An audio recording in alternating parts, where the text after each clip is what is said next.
ఇదే అనేది అంత ఇంత కదా. బహుశా అంతగా ప్రేమించే ఒక యాక్టర్ చిరంజీవి లాంటి మనిషి చేత ఇది చేయించాలని ఎందుకు అనుకుంటున్నారో ఏమిటో నాకు నిజంగా తెలియదు. కానీ మన బ్రహ్మానంద గారు వాళ్ళ అన్నట్లుగా ఆ మహాతని పైనుంచి నా గురించి ఇది ఈ పుస్తక ఆవిష్కరణ కానీ నా గురించి మరింత యంగర్ జనరేషన్స్కి తెలిసే విధంగా ఆ అవకాశం మళ్ళీ చిరంజీవి ద్వారానే బయట ప్రపంచానికి మళ్ళీ అందరికీ తెలిసేలాగా నేను ఎప్పుడు చిరంజీవి గారే ఉంటాను.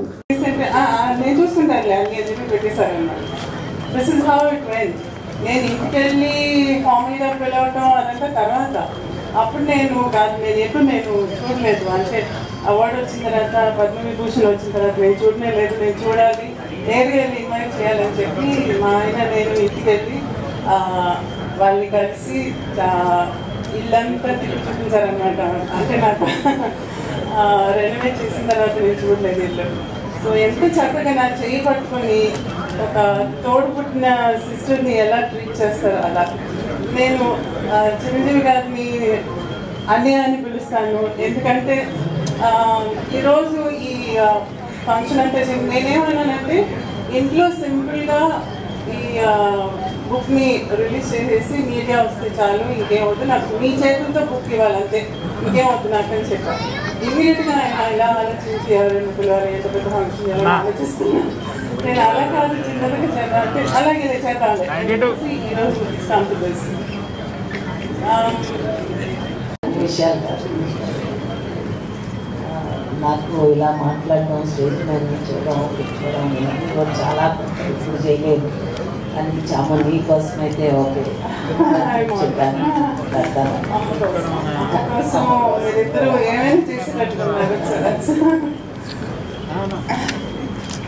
మీరిద్దరూ కలిసి స్టేజ్ మీద ఇలా ఫంక్షన్స్కి రావటం కూడా చాలా తక్కువ అని విన్నాను నేను. అటువంటిది ఈరోజు మన ఇద్దరు కూర్చొని మాట్లాడేటట్టుగా కూడా చేస్తున్నారంటే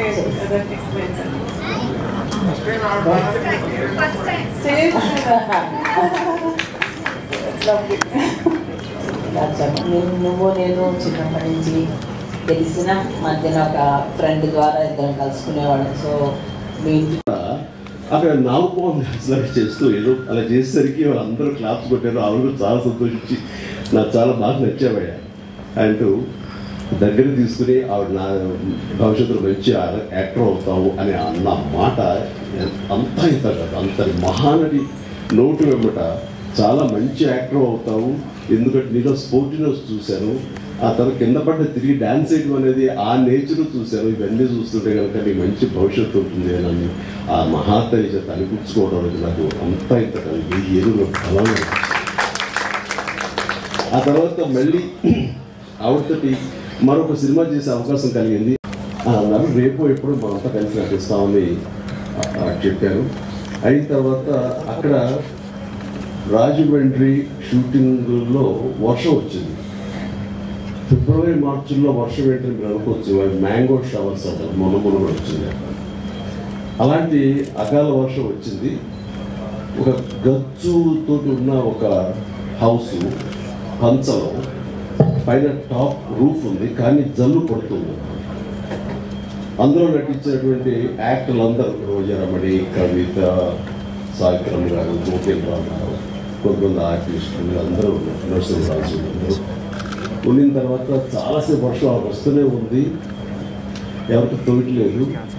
మీకు తెలుసా ఈ అబ్బాయి చిరంజీవి అబ్బాయి డ్యాన్స్ చాలా బాగా వేస్తాడు, సరదాగా చిరంజీవి డ్యాన్స్ నేను అరటం ఆలోచన వాళ్ళ ముందు రెడీ అయిపోతాను. నా దగ్గర ట్రైనర్ కడుతుంది. అప్పట్లో మోడీ అమ్మనో లేకపోతే ఇలాంటి కొన్ని అబ్బా ఇలాంటి కొన్ని ఇవి ఉన్నాయి ఇంగ్లీష్ నెంబర్స్.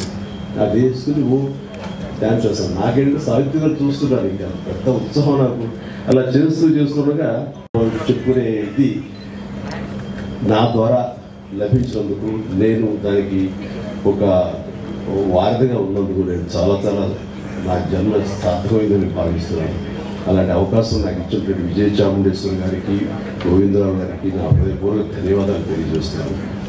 వారి ఇంటికి వచ్చినప్పుడు చాలా చిన్నగా చేసేద్దామండి, ఎందుకంటే అమ్మకి ప్రకృతి చాలా ఇష్టం. మీ ఇంట్లో ఎటు చూసి సరే పూల మొక్కలతో చాలా అందంగా ఉంది, ఇలాంటి చోట చేస్తే బాగుంటుంది, మీలాంటి మనసున్న మనుషులు చేసేది సరిపోతుంది అన్నప్పుడు అంతటి గొప్ప నటీమణిని, అంతటి వ్యక్తిని ఒక చిన్న చోట చిన్నగా చేయడం అంటే నాకు నమస్కరించాను. అందరికీ కొంచెం టైం తీసుకున్నా సరే ఇంతమందికి ఆవిడ గురించి చెప్పేలాగా అలాంటి ఆయా వక్తలు నేను ఇన్వైట్ చేసి, కానీ మీరు నమ్ముతారు నమ్మరు అంటే ఆ బెడ్రూమ్లోకి వెళ్ళి ఆ ఫోటోగ్రాఫ్స్ కేవలం కళ్ళతో మాత్రమే ఆవిడ చూపించేటువంటి గొప్ప నటి. ఇందాక మనం గత వక్తలు అన్నట్లుగా ప్రపంచంలో మరి ఏ నటి లేరండి. ఆవిడ కళ్ళతో యాక్ట్ చేసేవాళ్ళు, కళ్ళతోనే ఆకట్టినవాళ్ళు, కళ్ళతో హావభావాలు పండించేటువంటి గొప్ప నటీమణి. మా నాన్నగారికి చాలా ఇష్టమైన నటీమణి సావిత్రి గారు. సో బహుశా నాకు నాన్నగారి నుంచే వచ్చిందేమో. నాన్నగారు ఆవిడ పాటలు అవి ఏదో కనిపిస్తున్నా, ఎప్పుడు చూపిస్తున్నా, మేము సినిమాలకు వెళ్ళినా సరే దాని ఇంటికి వచ్చిన తర్వాత విడమని చెప్పేవాడు నాన్నగారికి నటపట్టవాడు మక్కువ కొద్ది సావిత్రి గారు ఎలా చేసేవాడు, ఆ ఖర్చుడు అంతా ఇదిగా ఉండేది నాన్నగారు చెప్తుంటే. ఆ రకంగా నాన్నగారి నుంచి నాకు ఆవిడ మీద అభిమానం కానీ, వారి నటనలో అలా చూడటం కానీ, దాన్ని ఆకలింపు చేసుకోవటం కానీ, అలాగే ఆవిడ మీద అభిమానం పెరగడానికి బహుశా అదే కారణం. అందుకని నేను అంతమించి ఆ మహానటిని ఎనలైజ్ చేసి ఆ మహానటి గురించి నేను చెప్పేంత అర్హత నాకు నిజంగా లేదు. బట్ ఆవిడ అనుక్షణం ఆవిడ ఎప్పుడు మనసులో ఆరాధిస్తుంటాను. నాకు ఒక మంచి ఫోటోగ్రాఫ్ మా కిషోర్ ఇచ్చాడు, సంజయ్ కిషోర్. అది ఎప్పుడు ఆ బెడ్రూమ్లో పెట్టుకుంటూ ఉంటాను, అంతగా ఇష్టపడతాను. ఒకసారి అదే చెప్తున్నారు చాముండేశ్వరి గారు, ఇంటికి వచ్చినప్పుడు నేను ఆవిడని ఎప్పుడు ఎంత ప్రేమ తరంగాలు అని చెప్పేసి, అందులో నేను, కృష్ణరాజు గారు, సుజాత గారు, జయసుధ గారు మేమంతా ఉన్నాము. ఆవిడ నా తల్లి పాత్ర.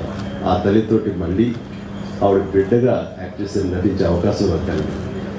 ఇట్లాగా ఆ తర్వాత మళ్ళీ నేను ఆవిడ చూసే అవకాశం కానీ ఆవిడతోటి నటించే అవకాశం కలగలేదు. ఆ తర్వాత కాలం చెందాను. కానీ ఆవిడ సినిమాలు ఎప్పుడు చూస్తుంటాను, పాత పాటలు ఎప్పుడు ఇంట్లో పెట్టుకుంటుంటాను. ఏదైనా పాత పాట చూడాలంటే కనుక సావిత్రమ్మ గారు యాక్ట్ చేసేది, ఆవిడ పాడినవి ఆ పాటలు చూస్తుంటాను.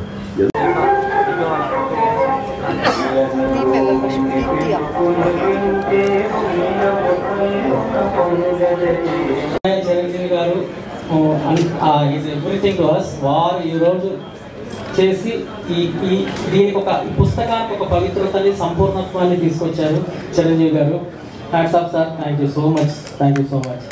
అలాగే పుస్తకంలో సావిత్రి గారి జానపదాలు వేరుగా ఉంటాయి, సాంఘికాలు వేరుగా ఉంటాయి, చరిత్రాత్మకాలు ఆవిడ యాక్ట్ చేయాలి, పౌరాణికాలు వేరుగా ఉంటాయి. చాప్టర్ వైజ్గా పెట్టి అన్నీ కూడా సవివరంగా అప్పటి విశేషాలు, ఏమైనా మధురమైన సంఘటనలు అవన్నీ కూడా పొందుపరచడం జరిగింది. సో మీరందరూ ఈ పుస్తకం చదివి ఆశీర్వదిస్తారని భావిస్తూ ఇంకొక ఇద్దరు ముగ్గురు గురించి చెప్పి ముగిస్తాను. మరి అంటే మన విజయ చాముండేశ్వర్ గారు తలుచుకొని దీనికి కంటిన్యూస్గా బ్యాకింగ్ అప్ ఉండి మొత్తం దీన్ని చాలా చక్కగా పబ్లిష్ చేసే వరకు ఉన్నారు. కానీ వాటి కాస్ట్, వాటి ఒక బుక్ తీయాలన్నా కూడా చిన్న సైజు ఒక సినిమా తీసినంత పని అవుతుంది. అప్పుడు మేము ఇది తెలుసుకొని వెంటనే నేను యాడ్ అవుతాను, మనం సావిత్రి గారికి అద్భుతమైన నివాళి ఇవ్వాలి అని యాడ్ అయ్యి ఈ పుస్తకాన్ని ఇంత గ్రాండియర్ దీనికి తీసుకొచ్చిన వ్యక్తి బొల్లినేని కృష్ణయ్య గారు. వారు ఎందుకంటే వారు పెద్ద వ్యాపారవేత్త, చిన్న చిన్న ఏం కాదు. ఎందుకంటే వారు డ్యాములు, హైవేలు, ఆ కన్స్ట్రక్షన్ బిజినెస్ ఉంటూ ఎమ్మెల్యేగా చేసి మరి ఇవాళ అత్యంత పేరున్నటువంటి కిమ్స్ హాస్పిటల్స్ వ్యవస్థాపకులు వారు. సో అటువంటి వ్యక్తి దీనికి ఇంకొక సపోర్ట్ ఇవ్వడం అనేది